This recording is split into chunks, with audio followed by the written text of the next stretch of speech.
দেখো বন্ধুরা, বাবা কত সুন্দর কদমটা ছুবলো। তো এই দেখো কত সুন্দর দেখতে লাগছে। প্রথমে হচ্ছে কি ছোলাটা তিন চারে করে কেটে নিয়েছি। এবারে হচ্ছে কি পাতাটা তুলছি। পাতাটা তোলার পরে এই দেখো তোমাদেরকে দেখাই কতটা বড় হয়েছে। অনেকগুলো পাতা তুলে ফেলেছি আমি। তো এবার রং করব। এতে পাতাগুলোতে গেরুয়া রং করে নিয়েছি, আর পেপারে হচ্ছে সবুজ রং। সবুজ রং পেপারে করেছি পাতা কাটার জন্য।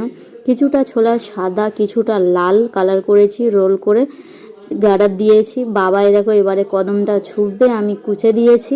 তো এই দেখো কত সুন্দর ফুল হয়ে গেছে। তো দেখতে পাচ্ছ চুটকিও করেছি। তো আমি রাধা মাধবের জন্য হচ্ছে কি রাসে রাধা মাধবের কাছে দেয়, তোমরা তো জানোই। তো সেই জন্য হচ্ছে কি আমি তৈরি করেছি। কত সুন্দর দেখতে লাগছে। আমি বাড়িতে নিজে হাতে তৈরি করেছি। তো বন্ধুরা কেমন হয়েছে অবশ্যই কমেন্টে জানিও। লাইক শেয়ার কমেন্ট করো যদি ভিডিওটা ভালো লেগে থাকে।